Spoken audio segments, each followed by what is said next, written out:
Assalamualaikum warahmatullahi wabarakatuh.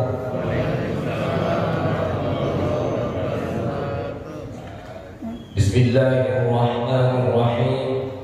Alhamdulillahi rabbil alamin.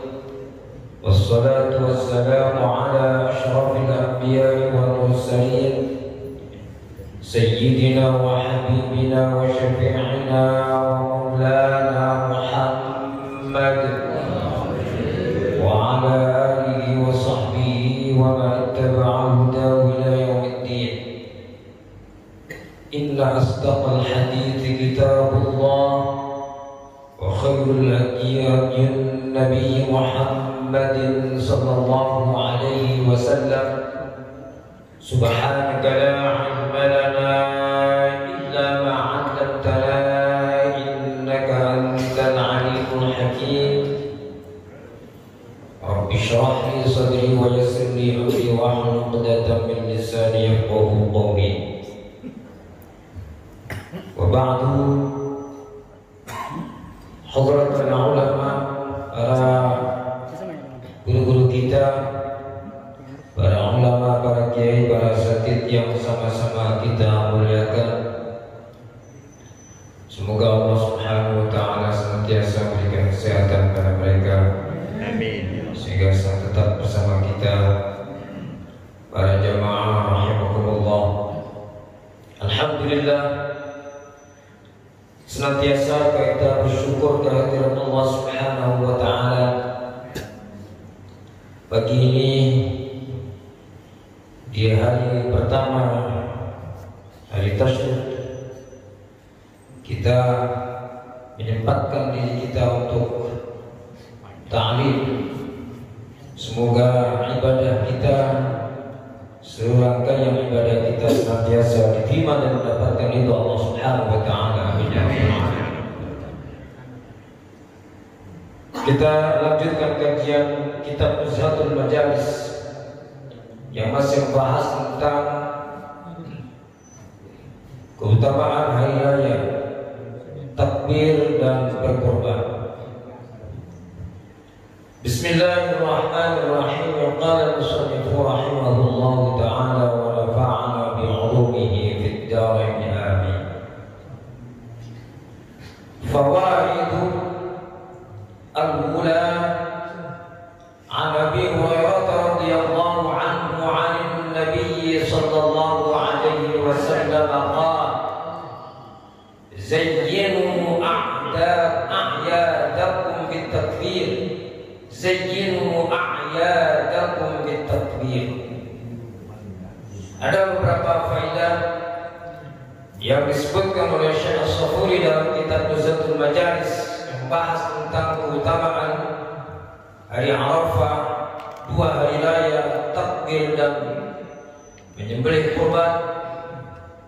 Faedah yang pertama, diriwayatkan satu hadis dari sahabat Abu Hurairah radhiyallahu anhu bahwa Rasulullah sallallahu alaihi wasallam bersabda,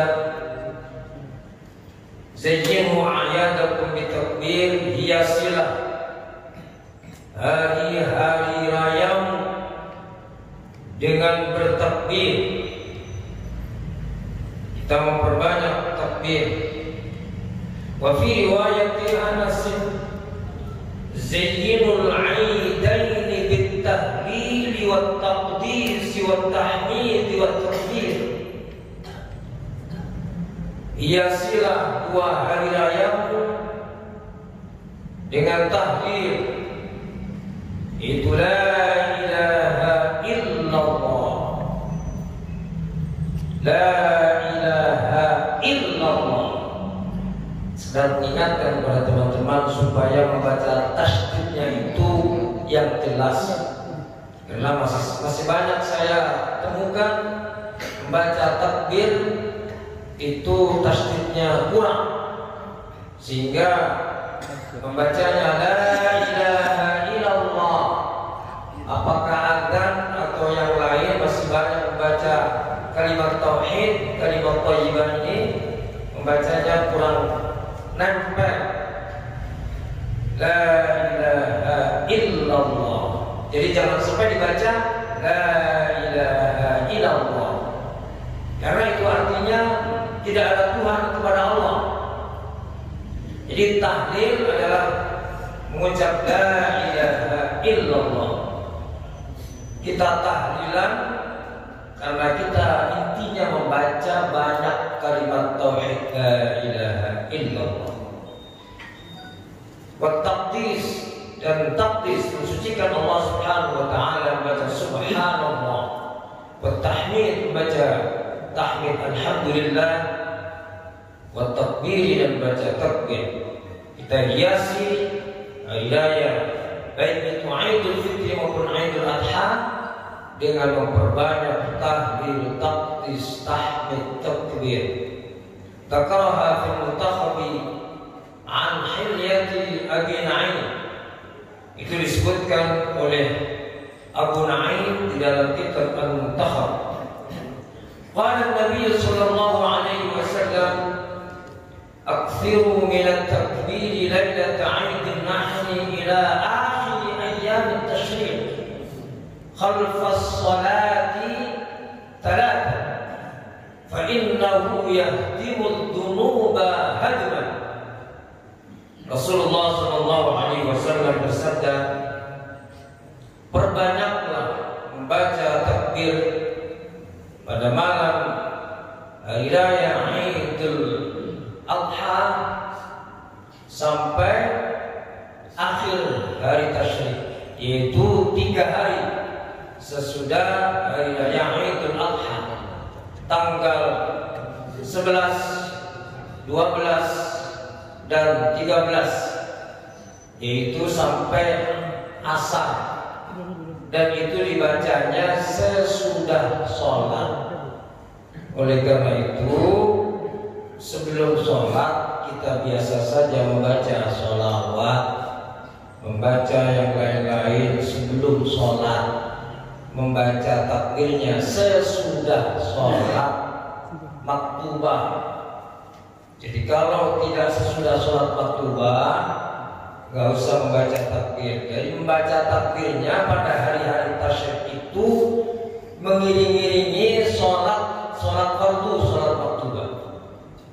Di sini disebutkan 3 kali, Allahu Akbar, Allahu Akbar, 3 kali, kemudian diakhiri dengan itu yang dipimpin oleh seorang imam. Allahu Akbar kabira walhamdulillahi katsiran, dan seterusnya. Fa innahu yatimu dhunuba hadman. Sesungguhnya membaca takbir itu bisa merobohkan, bisa menghancurkan dosa-dosa, bisa menghapus dosa-dosa. Hadman, dengan benar-benar menghancurkan dan menghapus dosa-dosa. Qalat Fatimah radhiyallahu anha, qala Nabi sallallahu alaihi wasallam, Sayyidatina Fatimah radhiyallahu anha berkata bahwa Rasulullah sallallahu alaihi wasallam berkata kepada Sayyidatina Fatimah, "Idza ra'aitil hariqa fakabbiri." Kalau kamu melihat ada hariq, ada kebakaran, fakabbiri, maka membaca takbir. Jadi kalau ada kebakaran, maka kita disunahkan juga membaca takbir, membaca adzan. Maka adzan itu bisa dipanjang, bisa dibaca, tidak hanya untuk sholat, tapi untuk juga ketika melahirkan atau ketika bayi lahir, diadzankan di telinga kanan, dikomatkan di telinga kiri. Kemudian ketika kita menguburkan jenazah, ada yang menggantinya dengan qad qamatis shalah, itu dengan menggantinya qad qamatil qiyamah, qad qamatil qiyamah. Fa innahu yatimu dzunub, fa innahu yutfi'un nar. Karena sesungguhnya bacaan takbir kita ketika ada kebakaran akan dapat memadamkan api.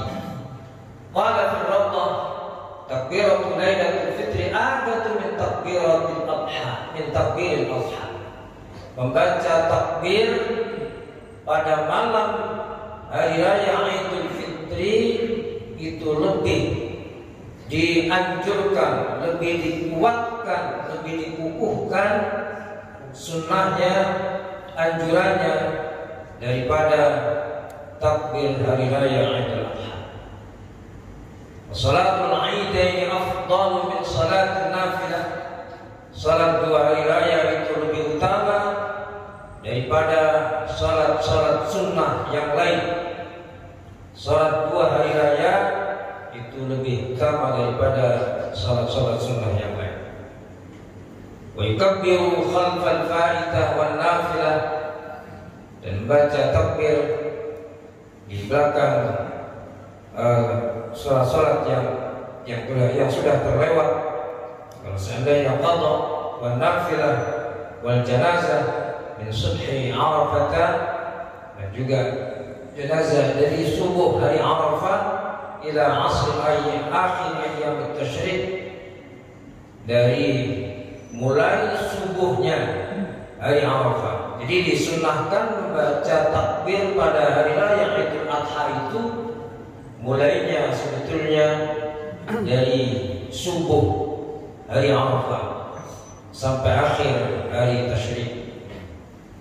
Walil fitri min lailatihi ila ayyuharrima bi salatil Id. Kalau hari raya Idul Fitri dimulai dari malamnya, malam hari raya Idul Fitri sampai imam takbiratul ihram melaksanakan salat Id. Asalnya faedah yang kedua, sumiyal Idu Idan lianna fihi awaidul ihsan. Dinamakan Id. Kenapa Id itu dinamakan Id?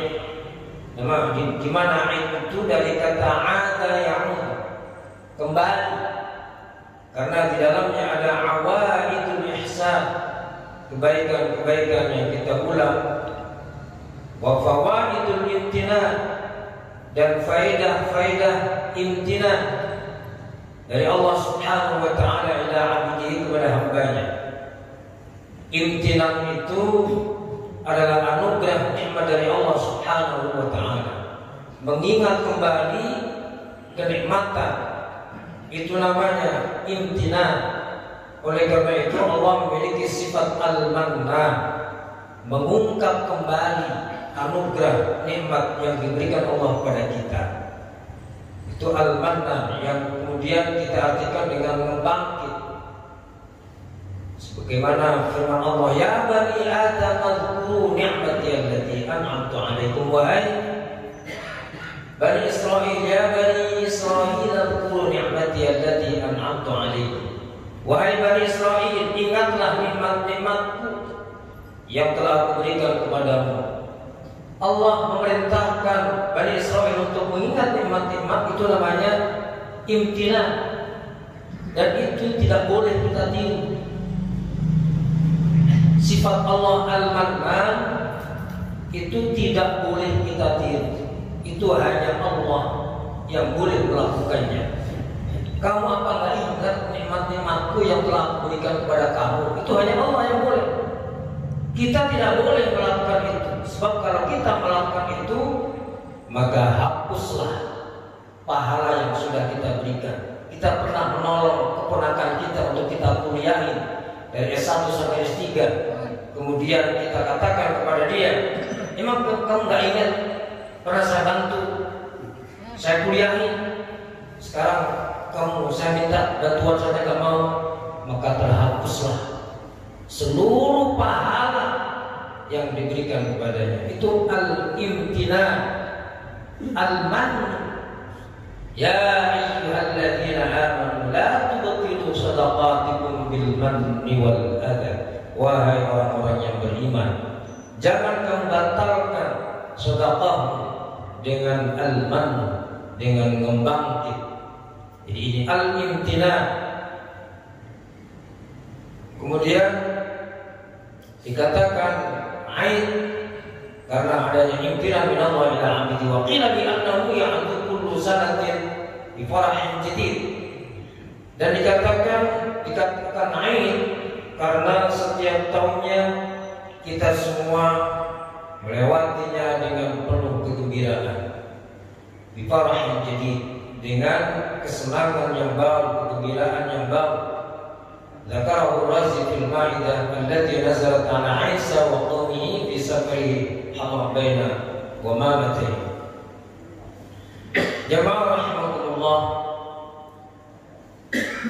pelaksanaan salat Idul Fitri maupun Idul Adha sudah jelas bagi kita bahwa kedua-duanya adalah merupakan sunnah yang melebihi daripada ibadah-ibadah sunnah-sunnah yang lain. Sedangkan di dalam Idul Adha ada ibadah yang disunnahkan kepada kita, yaitu berkorban. Berkorban ini sangat dianjurkan. Bahkan menurut pendapat Imam Ahmad, berkorban itu wajib. Berdasarkan hadis man wajada sa'atan wa lam yudhi fala yaqrabanna musallana. Siapa yang punya keluasan rezeki kemudian tidak berkorban, maka jangan mendekati musalla. Berdasarkan hadis itu yang sangat keras itu, maka atau relatif peringatannya sangat keras, maka Imam Ahmad mengatakan berkorban itu wajib, sedangkan ulama yang lain mengatakan sunnah. Pelaksanaan ibadah korban memang Rasulullah tidak pernah menganjurkan, bahkan mewajibkan untuk diatur, dikoordinasi, dimanage di mushola atau di masjid. Sama dengan melaksanakan zakat, tetapi zakat ada amil. Kalau melaksanakan kurban tidak ada amil. Tetapi di Indonesia sungguh sangat indah, sangat bagus. Karena walaupun sesungguhnya dalam kitab-kitab tidak disebutkan bagaimana kita berkorban harus di masjid atau di mushola, tetapi membuat pelaksanaan itu menjadi tertib, sangat baik, sangat rapi. Seandainya tidak demikian, maka mungkin banyak orang-orang melaksanakan kurban itu di rumah masing-masing, dan di daerah tidak jauh dari kita itu sebetulnya masih ada. Di daerah selatan situ masih ada. Banyak yang tidak mau kurban di masjid, di rumah, dan itu menunjukkan egonya, Mudah-mudahan tidak, mudah-mudahan ini hanya suudzon saja. Tetapi ujian Allah kepada mereka yang melaksanakan kurban di rumah itu akan bisa menjadikan riaknya dan takaburnya semakin tinggi. Mudah-mudahan sih tidak, itu ujian. Nah, dengan diatur, dimanage, dilaksanakan di mushola, di masjid, maka itu menunjukkan kerapian, keindahan, ketertiban umat Islam, sehingga akan bisa rata pembagian daging kurbannya kepada semuanya. Seandainya masing-masing melaksanakan, bisa saja bahwa sebagian mendapatkan daging yang banyak, tetapi sebagiannya tidak kebagian. Dan Rasulullah SAW bersabda, "Ala inna al-hiyata hiya tunji sahibaha min syarri dunya wal akhirah." Ketahuilah bahwa sesungguhnya berkorban, artinya berkorban itu memotong, menyembelih hewan korban, gitu ya. Jadi bukan korban perasaan. Menyembelih hewan korban punyanya sendiri, maksudnya berkorban, itu akan menyelamatkan orang yang berkorban dari keburukan dunia dan akhirat. Wa qala Ali radhiyallahu anhu, "Yauma nahsyurul muttaqina ila ar-rahmani wafda." Pada hari kiamat nanti, di mana saya kata Allah, mengumpulkan di mahsyar orang-orang yang bertakwa. Ila Rahman, mereka berkumpul menuju Allah yang Maha Rahman. Wafdan, dalam keadaan mereka berbondong-bondong, dalam keadaan baik. Di sini tafsirnya wafdan ay rukbanan ala najaibihi wa najaibuhum dhahayahum. Jadi mereka datang ke mahsyar di hari kiamat nanti dengan berkendara, dengan naik kendaraan yang dimana kendaraannya itu bagus-bagus. Ala najaibihi, najaibuhum kendaraan Jaguarnya gitu ya. Kendaraan apa kalau mobil yang paling bagus? Ya, Ferrari atau yang lain. Itu adalah dhahaya, adalah hewan yang kita korbankan, yang kita sembelih. Oleh karena itu tidak ada salahnya kemudian kalau kita berkorban dengan sapi yang paling bagus, karena kita ingin berkorban dengan yang paling bagus, kambing yang paling bagus, kemudian dimandikan supaya bersih, ya. Kemudian cara-cara menyembelih kurban sudah diajarkan kita bagaimana cara kita menyembelih hewan kurban. Wa 'an Nabi sallallahu alaihi wasallam man qala subhanahu wa bihamdi yawm al-'id 300 wa ahdaha li amwatil muslimin dakhala fi kulli qabri alf nur wa yaj'al Allah fi qabrihi. Jadi menyembelih hewan kurban, tata caranya kita harus tahu agar ibadah kurban kita menjadi baik. Kalau yang berkurban tidak bisa memotongnya, maka menyerahkan kepada yang lain. Menyerahkannya supaya ada penyerahan. Saya minta tolong disembelihkan hewan kurban saya. Kemudian sebelum memotong hewan kurban, ketika merobohkan kita mau sembelih supaya dirobohkan dengan sebaik-baiknya. Perlakukan sebaik-baiknya, jangan menyakiti hewan kurban yang kita mau sembelih. Ya. Kemudian ibaratnya golok atau pisau yang kita mau pakai saja jangan ditampakkan depannya.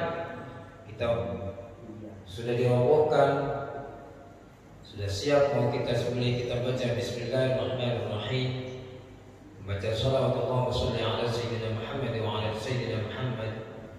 Kemudian juga membaca Allahumma hadza minka wa ilaika wa taqabbal min fulan. Ya Allah, ini adalah hewan darimu, maka terimalah kurban atau akikahnya dari si fulan. Kemudian setelah dipotong sesuai dengan pemotongan syariat, supaya dibiarkan hewan itu jangan dicacah-cacah. Biarkan hewan itu sampai betul-betul nafasnya tidak, sampai betul-betul mati. Jangan kemudian kakinya dipotong, apalagi lehernya dipotong. Biarkan sujud sabar. Paling membutuhkan beberapa menit. Jadi ya, sabar, jangan kemudian sebelum habis rohnya sudah dipotong ini kakinya, kemudian diteruskan pemotongan lehernya. Jangan. Nah, itu mengenai pemotongan hewan kurban. Ma'asyiral muslimin jamaah rahimakumullah. Mengenai sunnahnya anjuran berkorban sangat banyak dijelaskan di dalam Al-Quran maupun di dalam hadis. Dan di dalam Al-Quran sudah sangat jelas bahwa seluruh ibadah kita tujuannya adalah tidak ada lain kecuali takwa. A'udzu billahi minasyaitonir rajim. Bismillahirrahmanirrahim. Lan yanalallaha luhumuha wala dima'uha walakin yanaluhu taqwa minkum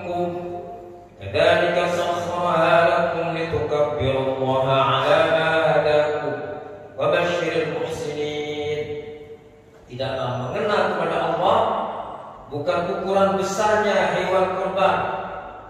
Besar itu mah bagus, ya, besar itu bagus. Tetapi ada yang lebih utama dari itu adalah ikhlas takwa karena Allah Subhanahu wa Ta'ala. Dan karena kurban ini ibadah yang kelihatan orang banyak, karena merupakan syiar sehingga tidak bisa diganti dengan uang. Saya kurban pakai uang saja tidak bisa, karena merupakan syiar. Maka ujiannya bagi orang yang berkurban, kita tata hati kita, betul-betul kita tata, berusaha jangan sampai kita riak, jangan sampai kita sombong dengan kurban, dengan hewan atau dengan kurban kita.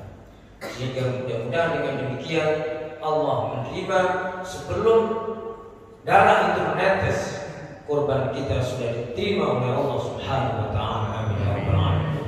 Demikian kajian kita, kurang lebihnya mohon maaf. Fadallahu wa iyyakum ajma'in. Assalamualaikum warahmatullahi wabarakatuh.